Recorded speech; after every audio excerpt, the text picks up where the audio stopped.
good afternoon to everyone. Thanks for being here. It is a great honor and privilege to step into this role as chair. I'm very much looking forward to our work together.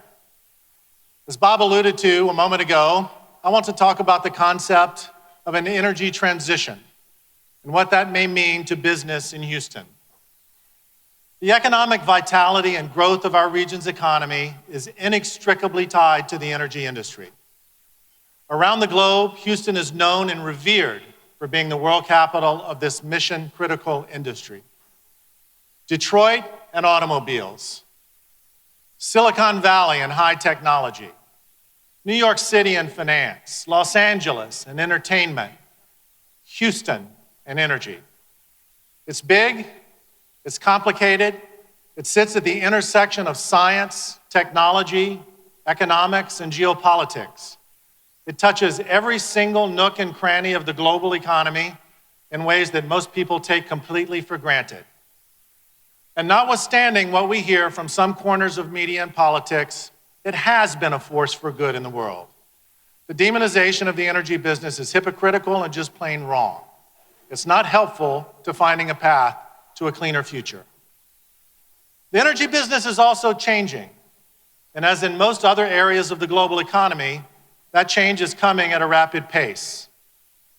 As business leaders and members of the Greater Houston Partnership, it's our job to look around corners and anticipate both cyclical and secular change. And with that anticipation, to position our local economy to thrive and grow, creating opportunity for all Houstonians. So what will that change look like? What is the so-called energy transition? How does this relate to combating climate change? And what should we do about it?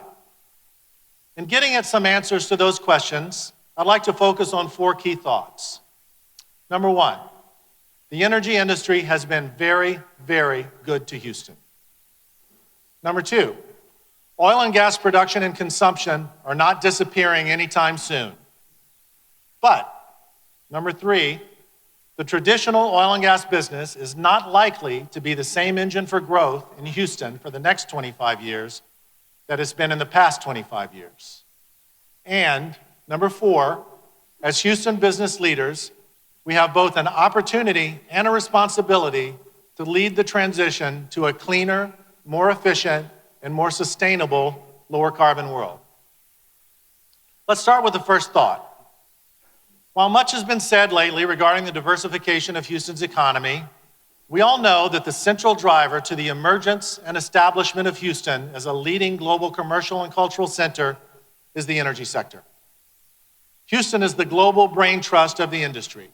4,600 energy companies are located in Greater Houston.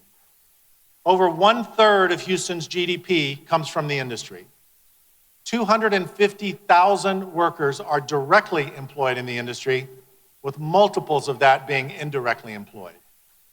Average energy industry compensation is approximately $140,000 per year, more than double the broader Houston average, and positioning Houston as a national leader in GDP per capita. Of Houston's 21 Fortune 500 companies, 18 are energy companies. 18. I'm not just talking oil and gas. It's all segments of the value chain. Consider that more than half of the world's 100 largest chemical companies have operations in Greater Houston. And not only is Houston the brain trust, it's also the arterial system of the global energy industry.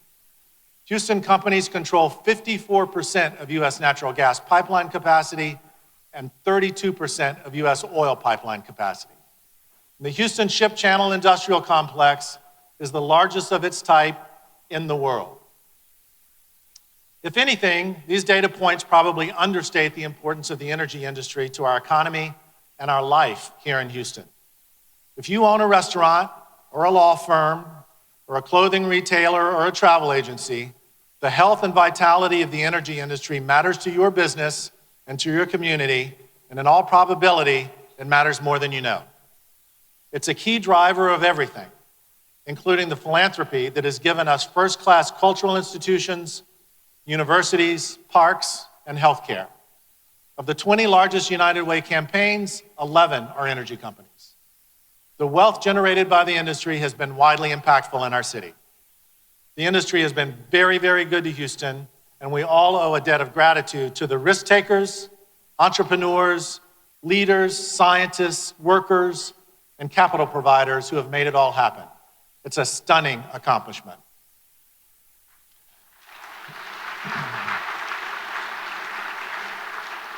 Now to my second point. Oil and gas is not going away anytime soon. While this idea may be contested by some, even the most ardent advocates for an abrupt transition away from fossil fuels will admit that it is likely that, absent some unexpected technological breakthrough in battery and other industrial technologies, global demand for fossil fuels will continue to grow for another 15 to 20 years. The slide here from McKinsey shows that growth to a peak in the middle of the next decade, leveling out, and then a slow decline. Importantly, I should point out, we likely will be consuming as much oil globally in 2050 as we are today. In short, in order to avoid massive economic disruption and hardship, especially in the developing world, we will need to continue to produce and consume large amounts of hydrocarbon-based fuels for many decades to come. Without it, the world's poor will not climb out of poverty. According to BP's Global Energy Outlook, shown on the screen, in 1990, the OECD accounted for almost 2/3 of global energy demand. The developing world just 1/3. By 2040, that is completely flipped, with emerging economies accounting for over 2/3 of demand. So we know that demand for affordable, reliable energy will continue to grow. And I noted that absent a breakthrough, oil and gas is not going away anytime soon. But that begs the question, what is anytime soon? And what if we do have major technological breakthroughs? In the overall scheme of things, 15 to 20 years is not a very long time, and technology is advancing rapidly. How do we know that major disruption isn't coming sooner? And oh, by the way, what about climate change? Which leads us to my third point. The traditional oil and gas business, as we know it today, is not likely to be the same engine for Houston's growth over the next 25 years that it's been in the past 25 years. As a reminder, these past 25 years saw a revolution in the industry, the shale revolution. You can see the effects of that on this chart that shows U.S. oil and gas production since 1970. Thanks to our own George Mitchell and our enterprising oilfield services industry, the shale code was cracked, making heretofore uneconomic quantities of oil and gas suddenly not just economic, but among the lowest cost reserves in the world.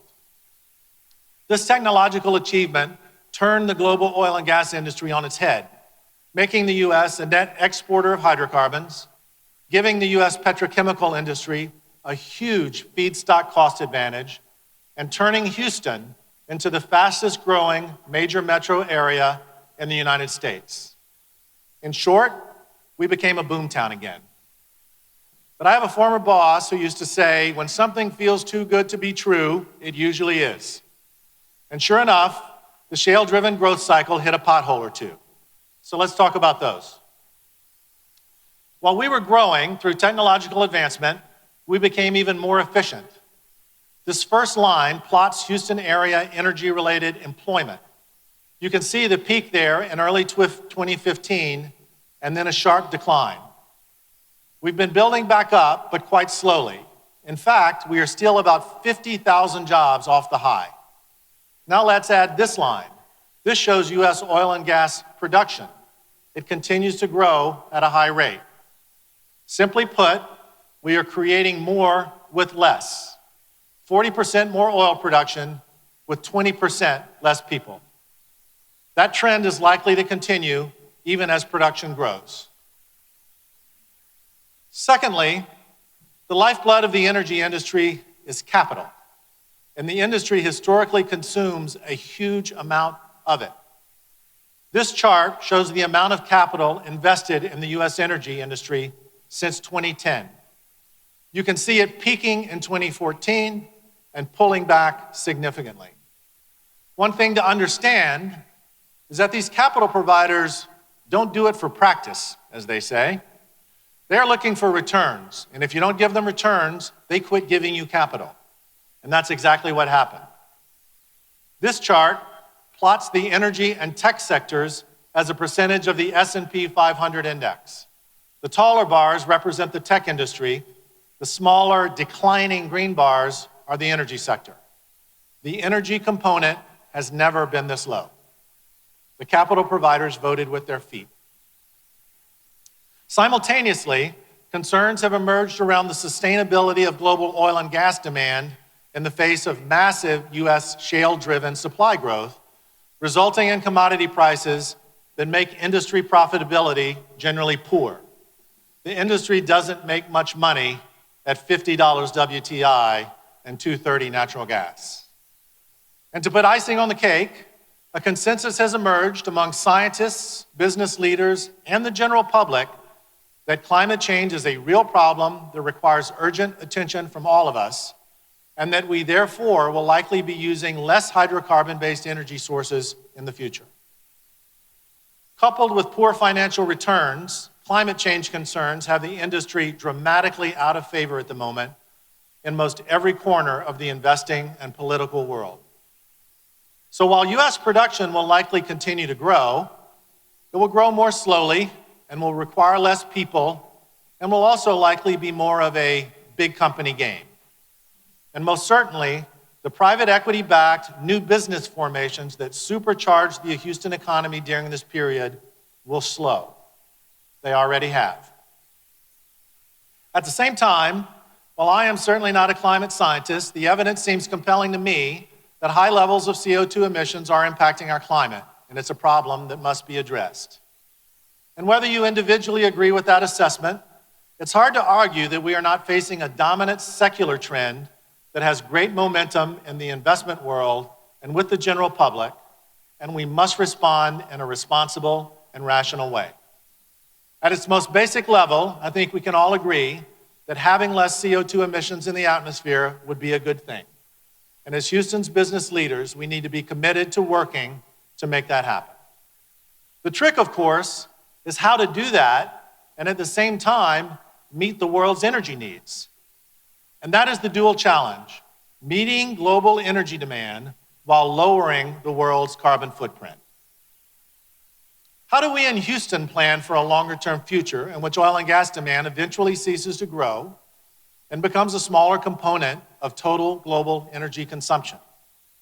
It's worth pausing here to remind us that the energy industry is not our only strength in Houston.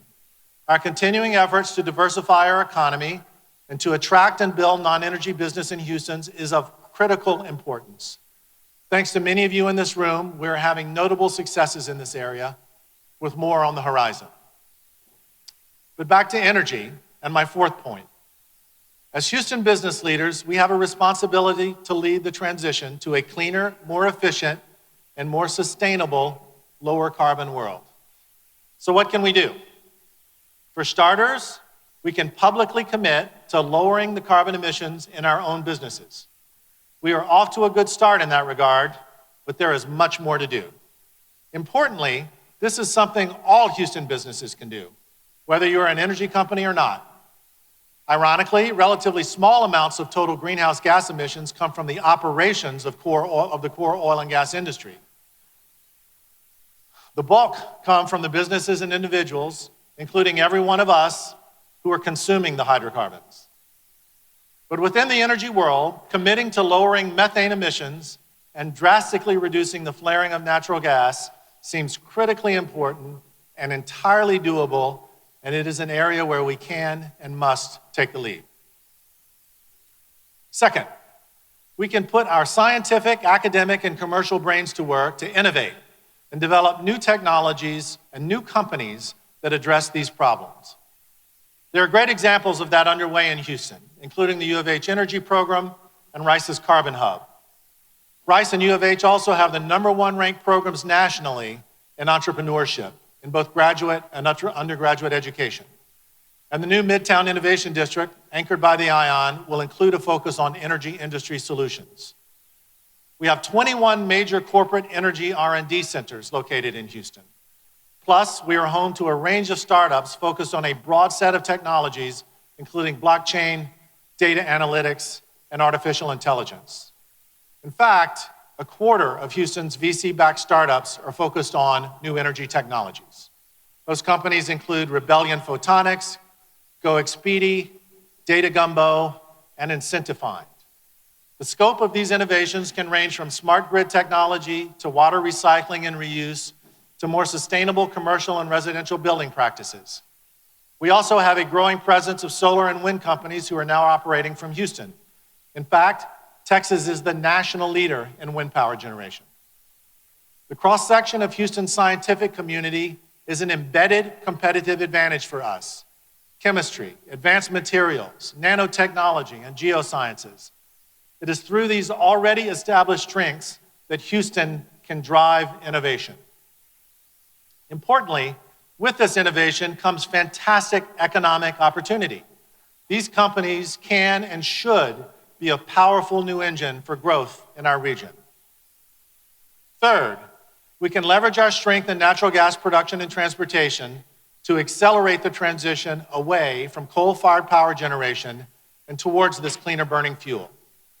Houston is the world capital of the natural gas industry, and its role in the future will be critical to lower global carbon emissions, both domestically and globally, especially via our LNG export businesses serving the developing world. There will not be lower global carbon emissions without natural gas being a large part of the solution. Fourth, we can lead the charge in carbon capture, use, and storage technology development, also known as CCUS, which many experts believe is absolutely necessary if we are to meet the targets associated with the Paris Climate Accords or any dramatic reduction in carbon emissions for that matter. While not yet economical on a large scale, the technology is promising and could have enormous impact. The knowledge, physical infrastructure, and incentive to make that work all sit in Houston, Texas. And fifth, we can become outspoken leaders in the areas of energy efficiency, conservation, and sustainability, along with building a leading smart city. While it may feel unnatural to be advocating that people ultimately should use less of the product we sell, conservation can actually be hugely impactful in reducing carbon emissions. And there is absolutely no reason we shouldn't be a leader in the area of energy efficiency and conservation. The city of Houston is already the national leader as far as sourcing its electricity needs from sustainable sources. And the ION Smart Cities Accelerator, among other efforts, is working to build Houston into a leading smart city that extends those efficiency gains across the community. So where do we go from here? As a practical matter, every member of the partnership can contribute to this effort. We should use our convening power and the authority that comes with being business leaders to rally our companies, political leaders, and fellow citizens to position Houston as the city that will lead this energy transition. The partnership has already launched or will launch new committees to accelerate our growth in this area. For the past year, our Energy 2.0 committee members have been working to identify and attract the key players across the new energy spectrum, and we are starting to see signs of progress. Our Energy Policy Committee has been exploring the policy dimensions of CCUS and will be drawing up solutions at the state and federal levels to ensure the Texas Gulf Coast is positioned as the leader in this promising new technology. And finally, as part of a broader energy transition initiative, we will think about key levers in this evolution, those key inflection points to ensure that Houston is the leader. There is fantastic business opportunity for us in this effort. It's necessary, and it's the right thing to do.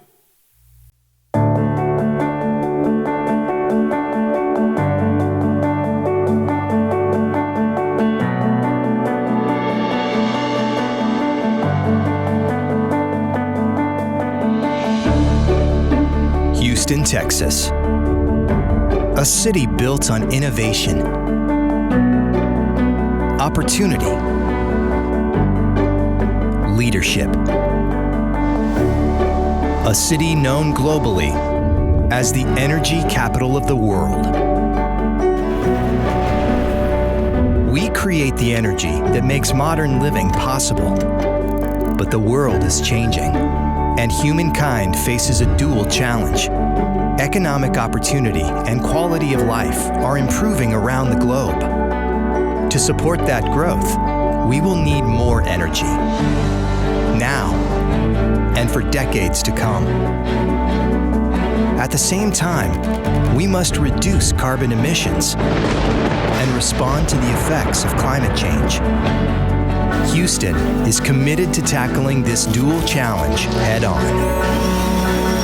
It is both a responsibility and a great opportunity. We're ready to create energy that's cleaner, more affordable, and even more reliable. Oil and gas companies are driving efficiency improvements. Leading wind, solar, and biofuels companies already operate from Houston. But we need to scale up technologies that run smarter and more efficiently with a reduced carbon footprint.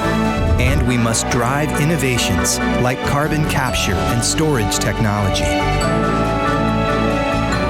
No other city in the world is better positioned than Houston to take this dual challenge and turn it into opportunity. The city of innovators and problem solvers focused on the future. Houston, Texas, leading the global energy transition.